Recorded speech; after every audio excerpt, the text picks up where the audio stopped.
Kita sudah banyak belajar tentang tanah yang hidup, tentang tanah yang memberi kehidupan, dan seberapa bergantungnya kita sebagai makhluk yang berada di atasnya. Sebelum lanjut videonya, mari subscribe channel ini agar kita sama-sama bisa berbagi ilmu tentang pertanian. Di masa lalu, kerajaan besar mikroba di bawah tanah bukan dianggap sebagai sesuatu yang penting. Namun kini kita mulai menyadari, tanpa kehidupan sehat di bawah tanah, maka kita yang ada di atasnya juga akan sangat terpengaruh. Akhir-akhir ini, praktek konservasi yang baik dianggap sebagai salah satu proses untuk memperlambat dan memperbaiki kerusakan pada tanah. Tetapi para petani dan ilmuwan telah menemukan cara agar kita benar-benar dapat membangun fungsi tanah yang lebih baik, sehingga kita bisa memiliki tanah yang berkinerja lebih tinggi dan lebih produktif.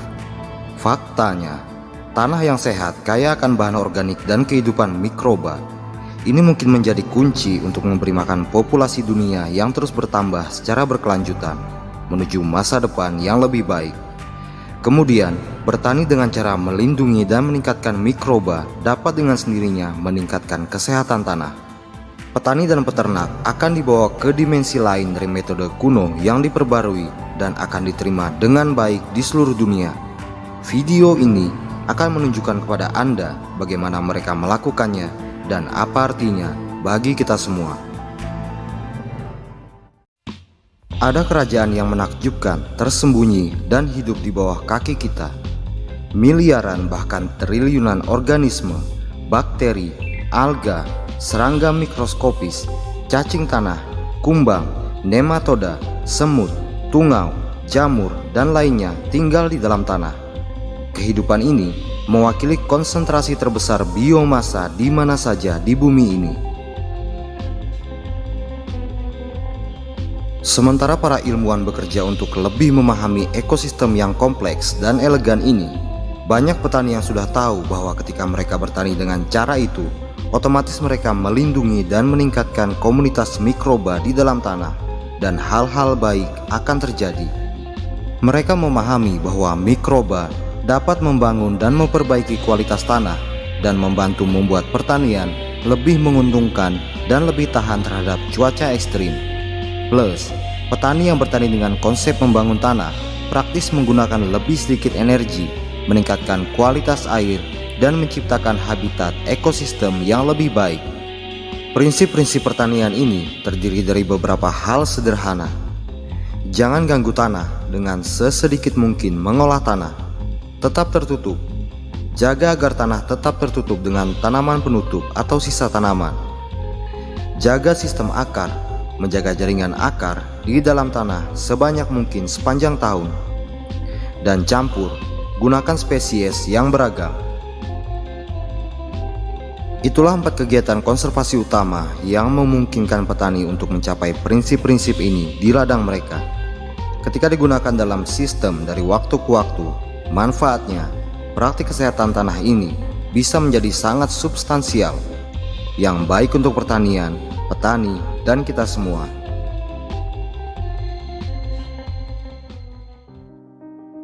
Jadi bagaimana tepatnya para petani ini menanam dengan meminimalisir pembajakan? Sebagian besar menggunakan alat khusus yang disebut no-till planters, yaitu alat yang dirancang untuk memotong tanaman penutup atau cover crop atau sisa tanaman dari panen sebelumnya, sambil meminimalkan gangguan pada tanah saat mereka menanam benih. Berikut cara kerjanya. Ditarik oleh traktor, penanaman tanpa pengolahan menggunakan disk berputar tipis untuk membuat irisan sempit melalui sisa tanaman dan masuk ke dalam tanah. Selanjutnya, sebuah tabung menempatkan benih pada tempat yang sesuai dengan kedalaman tanah. Sementara, roda kedua dengan lembut menekan atau menguatkan benih ke dalam tanah untuk memastikan kontak yang tepat antara benih dan tanah. Setelah benih ditempatkan dan ditutup, benih siap untuk tumbuh dengan sedikit gangguan pada tanah dan organisme yang tinggal di sana. Inilah beberapa manfaat dari sistem tanpa olah tanah. Petani mengurangi biaya tenaga kerja, bahan bakar, dan mesin. Mereka juga meningkatkan fungsi tanah dengan baik. Lebih sedikit olah tanah yang lewat mencegah pemadatan dan pengerasan permukaan tanah, sehingga lebih mudah bagi tanaman untuk bertunas dan menumbuhkan akar di dalamnya. Pertanian tanpa pengolahan akan mengurangi erosi dan meninggalkan residu tanaman di permukaan tanah, yang melindungi tanah dari dampak merusak akibat hujan dan angin. Karena minimnya pembajakan, jauh lebih sedikit debu di udara yang tercipta, yang membantu semua orang untuk bernapas lebih mudah. Sisa tanaman yang tertinggal di permukaan tanah juga membatasi penguapan dan meningkatkan konservasi air untuk pertumbuhan tanaman. Sisa tanaman itu juga merupakan sumber karbon, sumber energi penting untuk kehidupan organisme yang menyusun jaring-jaring makanan di tanah. Sistem ini membawa lahan untuk dapat meningkatkan spesies serangga bermanfaat dan juga cacing tanah. Hal ini sangat baik bagi komunitas mikroba seimbang yang bahkan dapat melawan tekanan hama dan penyakit. Organisme tersebut meningkatkan kandungan bahan organik dan membangun struktur agregat tanah seperti rumah dengan dinding dan kamar, menjadikannya seperti kota di bawah sana. Tanah dalam sistem tanpa pengolahan memiliki ruang yang lebih baik serta pori-pori yang menyerap dan menyimpan lebih banyak air, sehingga tanaman mampu menumbuhkan akarnya lebih dalam ke dalam tanah untuk mendapatkan air itu. Artinya, petani bisa mencegah genangan air dan memiliki banyak cadangan air saat musim kering. Lalu bagaimana sistem ini jika diterapkan pada tanaman padi? Kita akan membahas ini dalam segmen khusus di video berikutnya.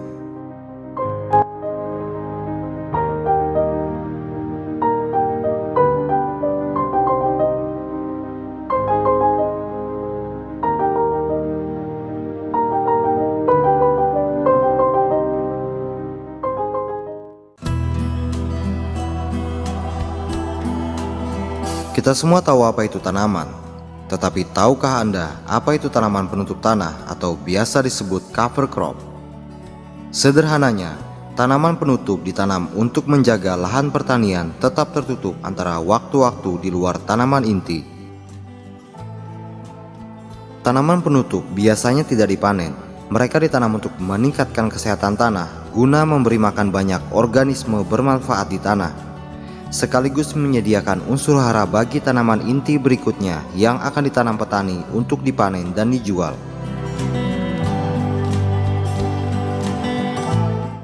Tanaman penutup juga dikenal sebagai pupuk hijau yang memberi makan mikroorganisme tanah. Mikroorganisme itu pada gilirannya membuat nutrisi tersedia untuk tanaman inti berikutnya.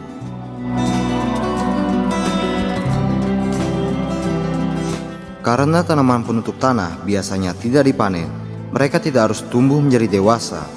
Biasanya, mereka tumbuh selama periode di luar musim tanam, sebelum atau sesudah tanaman inti.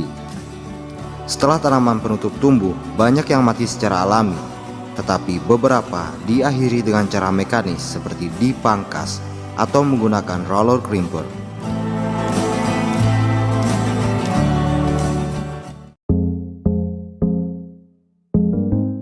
Semakin banyak petani yang menanam tanaman penutup setelah memanen tanaman inti mereka. Hal ini dilakukan untuk memberi manfaat bagi tanah dan operasi pertanian mereka. Tanaman penutup atau cover crop memainkan peran penting dalam kesehatan tanah, memperbaiki sistem manajemen, dan memiliki banyak manfaat di dalam dan di luar pertanian itu sendiri. Pertama, membangun tanah yang lebih baik. Saat ladang digarap tanpa rotasi dengan tanaman penutup, maka struktur permukaan tanah mudah rusak oleh dampak tetesan air hujan. Ketika itu terjadi, alih-alih terinfiltrasi ke dalam tanah, sebagian besar air justru akan lari ke sungai, danau, dan perairan setempat. Tanaman penutup melindungi permukaan tanah dan dapat membantu menghilangkan efek erosi itu. Air meresap lebih baik melalui pori-pori yang dibuat oleh akar. Akar juga meningkatkan struktur tanah dengan tumbuh melalui lapisan tanah yang keras dan padat sehingga membentuk jalur pada lapisan keras tersebut. Tanaman penutup akan membuat akar tanaman inti yang ditanam setelahnya semakin mudah melakukan penetrasi lebih dalam. Kedua, pada tanah yang hidup terdapat banyak organisme yang bermanfaat bagi tanah, seperti cacing tanah, bakteri, protozoa, dan lainnya. Mereka dapat berkembang biak dengan baik karena tanaman penutup menyediakan banyak makanan dari residu dan akar tanaman itu sendiri. Saat mereka menguraikan residu dan akar tersebut, maka kandungan bahan organik tanah meningkat, yang selanjutnya meningkatkan kesehatan dan fungsi tanah. Dan untuk diketahui, jika dalam satu genggam tanah yang sehat terdapat lebih banyak populasi mikroba dibandingkan jumlah manusia di bumi. Ketiga, tanaman penutup mengurangi erosi yang disebabkan oleh angin dan air.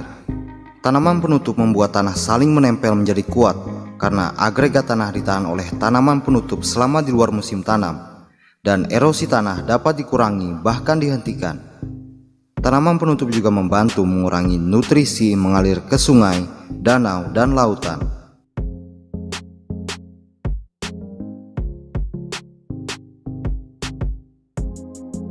Keempat, tanaman penutup dari jenis legum dapat menyediakan sejumlah besar nitrogen ke tanah. Mereka berkolaborasi dan bersimbiosis dengan bakteri yang disebut rhizobia untuk mengambil nitrogen dari udara dan mengubahnya menjadi bentuk yang dapat digunakan tanaman. Beberapa tanaman legum seperti kacang polong, alfalfa, semanggi, dan aracis pintoi biasanya mampu memberikan antara 70 kg sampai 400 kg nitrogen per hektar. Sementara tanaman penutup non-legum dapat mengambil kelebihan nitrogen dan nutrisi yang diterapkan sebelumnya dan mendaur ulangnya agar tersedia untuk tanaman berikutnya. Yang kelima, tanaman penutup menyediakan habitat bagi serangga yang bermanfaat seperti kumbang dan penyerbuk. Serangga-serangga itu sangatlah penting. Di seluruh dunia, sekitar ribuan spesies serangga yang dapat bukan hanya menjadi polinator, tapi juga sebagai musuh alami dari hama.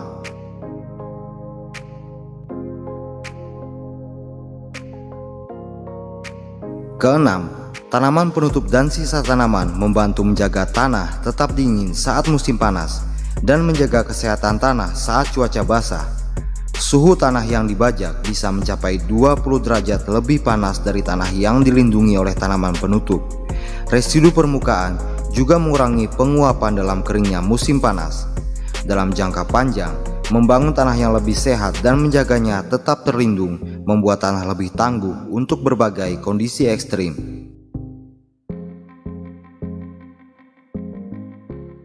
Ketujuh, jaringan akar di tanah yang berada sepanjang tahun membuat saluran akar dan memberi makan mikroorganisme. Akar dan organisme bersama-sama menghasilkan simbiosis dan membangun struktur tanah. Organisme kecil itu sangat penting sehingga tumbuhan mengeluarkan zat melalui akarnya untuk menarik mereka tinggal di zona akar mereka.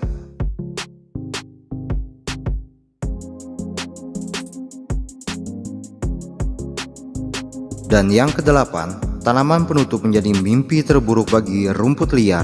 Pertumbuhan yang tebal dan residu tanaman penutup dapat menekan gulma dengan menjaganya dalam kegelapan, sehingga gulma tidak mendapatkan sinar matahari yang mereka butuhkan untuk tumbuh.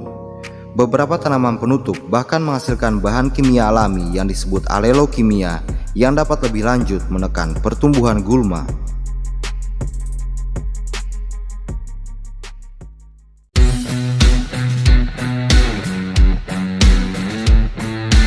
Daripada menanam satu atau dua tanaman yang sama setiap tahun, petani yang menjaga kesehatan tanah menggunakan rotasi tanam, menampilkan keragaman tanaman, tanaman penutup, dan hijauan untuk pengembalan hewan selama beberapa tahun untuk membangun tanah yang lebih sehat. Rotasi tanaman telah digunakan selama berabad-abad untuk meningkatkan rotasi nutrisi dan untuk mengontrol penyebaran hama dan penyakit. Berikut adalah beberapa manfaat dari rotasi tanaman. Rotasi yang beragam meningkatkan nutrisi tanaman. Tanaman jenis legum misalnya berkontribusi dalam penambatan nitrogen ke tanah yang dapat digunakan oleh tanaman berikutnya. Beberapa tanaman lebih baik dalam pelepasan nutrisi tertentu seperti kalium yang juga akan tersedia untuk tanaman berikutnya. Rotasi tanam juga mencegah meledaknya populasi hama. Para ilmuwan menemukan bahwa beragam akar tanaman menciptakan habitat dan makanan bagi organisme yang bersaing dengan patogen sehingga penyakit tidak dapat mengambil alih.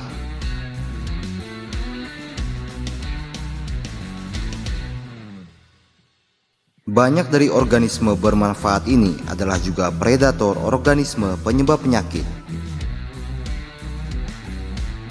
Organisme baik dapat menutupi akar tanaman, menciptakan penghalang sehingga patogen tidak bisa sampai ke akar. Semakin kita mencampurnya dengan keragaman, semakin kita bisa memperkaya tanah dengan bakteri, jamur, alga, dan protozoa. Semuanya membantu tanaman memperoleh nutrisi, mengatur pertumbuhan, serta meningkatkan ketahanan dari hama dan penyakit. Demikian yang dapat disampaikan kali ini. Semoga bermanfaat. Terima kasih.